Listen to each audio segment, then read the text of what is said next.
The Grim Tale of Grace Macabre, Chapter 32. Detective Haley Madison drove through the town on her way to interview Harmony Heisinger's parents. She liked the small-town vibe. She had grown up in a town that looked a lot like Nevermore. There were older homes with an eye for our architectural style instead of modern cookie-cutter homes with no personality. She turned onto Main Street, which was lined with small shops and restaurants occupying buildings over 100 years old. All of this was very pretty and incredibly nostalgic. She found it odd how these polite, hard-working townsfolk dealt with the terrible things that happened here. Half of them chalked it up to society's quickening slide into depravity. Old Jake McKinnon told her one afternoon as they sat beside each other at Misfits Coffee that people are just bad and only getting worse. The other half secretly claimed there was a paranormal element to the unexplainable disappearances, horrific murders, and bizarre animal mutilations. Haley was fascinated with these mysterious cases, and she wanted to look further into them, but she wasn't in Nevermore for any of that. At least not yet. She was here on a personal quest, one that so happened to coincide with the child abductions that had been rampant over the past few weeks.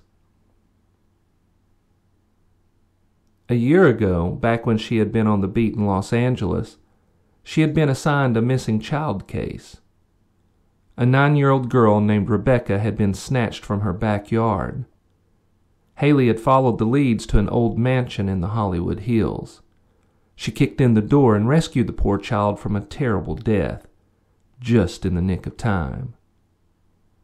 The terror on little Rebecca's face had filled Haley with a righteous anger and a new calling to track down the sick monsters who preyed upon children and to make sure they never again snatched another child. She had heard about the alarming number of child abductions in Nevermore and requested a transfer. Sheriff Mosley told her the timing had been serendipitous and eagerly approved her transfer. She scanned the shops and the people as she drove. There was Misfits Coffee with its usual line of caffeine junkies, Romero's Comics with signs declaring there was a special Halloween sale on all horror-themed comics. The always popular Dante Inferno's Pizzeria was packed as usual. She turned off Main Street onto Kuntz Lane and drove past Lovecraft Park.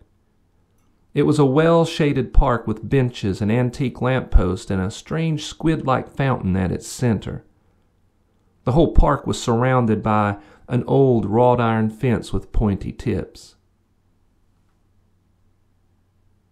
As she drove, she ran through what little they currently knew about the abductions. So far, the crawling man had left no evidence whatsoever at any of the scenes, and she felt that the reports of black-eyed children pranking some of the townsfolk were somehow linked.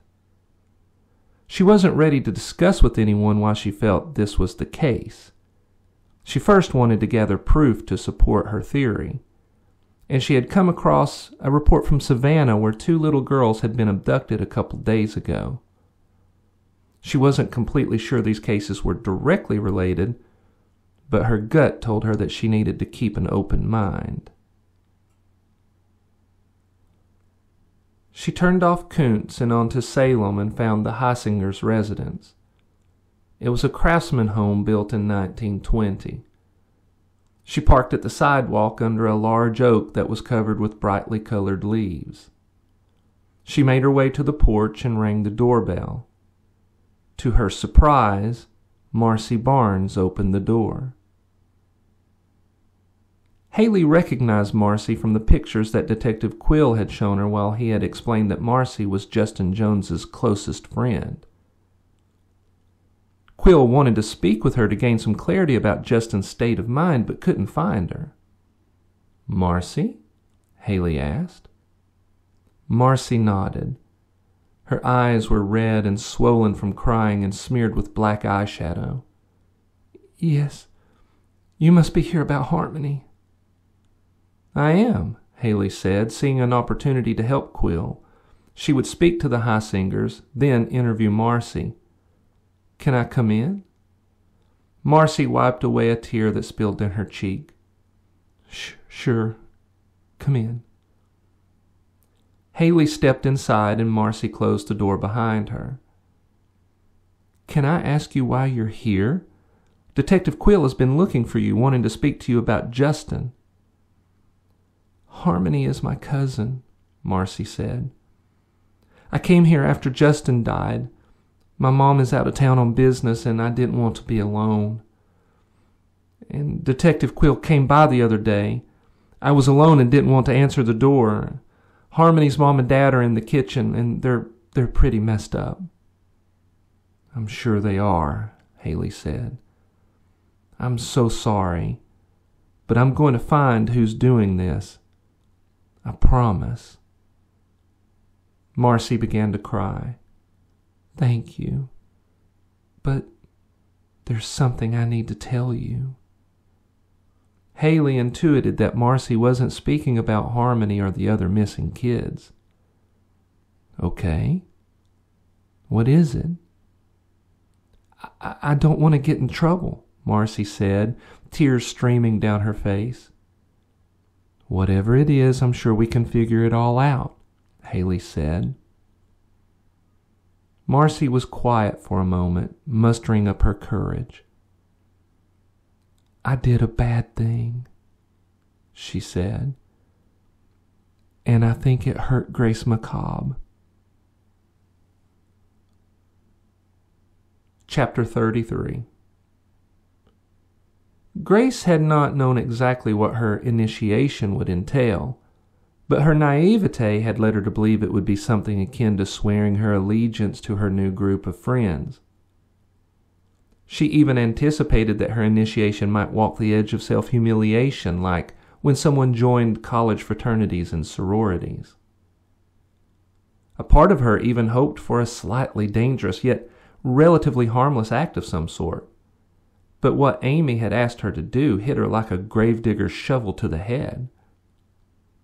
How could she not go home tonight?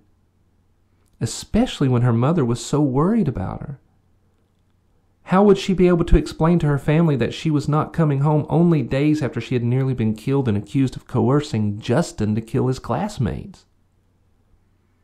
Furthermore, she had never spent the night away from home, except for a few nights at her friend Melanie's, and that was under close supervision of Melanie's parents.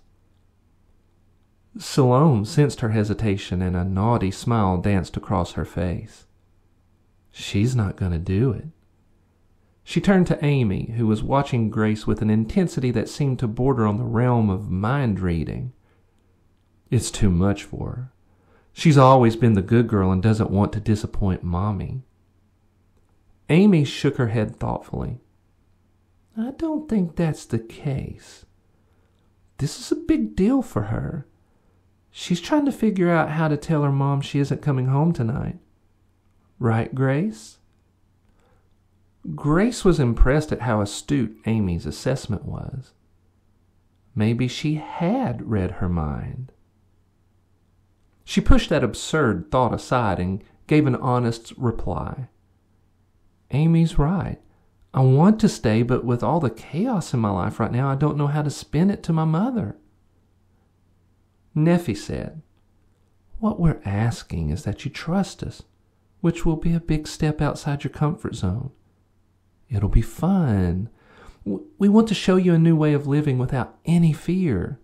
Now is the time to experience life at the fullest. Grace's mind was swirling with a dozen ideas on how to tell her mom that she wasn't coming home. All of them would leave her mom filled with anxiety and concern. What if you handle your dilemma this way? Ari said, placing a comforting hand on her shoulder. The warmth of his touch seeped pleasantly down her arm into the upper part of her chest. She barely repressed a shudder of delight. "You all have been staying at your uncle's house, right? You call your mom and tell her that you've decided to go home and stay there alone tonight. Tell her that you love her, but that you can't completely clear your mind at your uncle's house with everyone there." Grace thought this over. This could work. Their home was wired with a state-of-the-art security system. It might make her mom feel better knowing that all the windows and doors were alarmed. Grace was exhilarated. She was taking a clear step of true freedom, a step of expressing control in her life. She was lightheaded with the thought of liberation. "I think I can make that work," she said. "That sounds awesome," Barba said in his Jamaican accent. "Give her a call and work it out. Then we can spend the evening watching people at the party." Grace slid her own phone from the back pocket of her jeans and pulled up her mother's number. "What party?" "The club's been booked tonight for a pre-Halloween private party," Ari said. "And we thought we'd hang out here and watch them. Like I said before, it can be pretty fascinating." "Cool," Grace replied, her mind reeling and her heart fluttering. She mentally rehearsed what she was going to tell her mother. Her mom's phone rang only once. "Grace, is everything okay?" "I'm great, Mom," Grace replied. "I'm feeling much better. I've been able to clear my head and get things sorted out. I've made a lot of progress." "You sound much better," Jennifer replied. "Not as stressed, and I'm glad to hear that in your voice." "Me too," Grace said. Everyone watched her. She closed her eyes to block them out, limiting her distractions. "Look, Mom," she said, "I've been driving around thinking about everything, and I have a really big favor to ask. I really want to be alone tonight. No distractions, no interruptions. I want to completely flush all the negative feelings I still have so I can move forward." "I'm not sure I'm following you," Jennifer said. "I've given you free time these past few days so you could do that." "I know, Mom. You've been awesome, but between you, Zach, and Jessica and Jim tiptoeing around me all week, it's been frustrating. You guys shouldn't have to do that, and it only makes me feel guilty. I need some time to myself. I need to be alone. I want to stay at home tonight while you and Zach stay at Uncle Jim's." There was a long moment of silence as Grace's words hung in the ether between them. Finally, her mom replied, "Grace, I understand you need to be alone, but I also strongly feel you need to be near people who love you and want to protect you. Mom, I'll be safe. Our house is like a fortress with the new alarm. I'll activate it as soon as I get home and won't open the door for anyone." "I'm worried," Jennifer said, "scared even. But if you promise to follow through on what you just said, I'll allow it." "Great, Mom. I appreciate that you're trusting me and giving me some real space. It means a lot to me." Jennifer's hesitation lasted only a beat before she replied, "I love you, Grace, and I trust you." "I love you too. I'll see you tomorrow." "Call me if you need me," Jennifer said. "I will." Grace disconnected the call and momentarily marveled at how easy that had been. She turned and looked at Amy and Salome, who were both watching her with mischievous smiles. "It's done," she said, "and after the party I'll just go home." Salome and Amy exchanged playful looks. Amy shook her head, causing her long red hair to glimmer in the candlelight. "Don't be silly, girl," she said and gave a little musical laugh.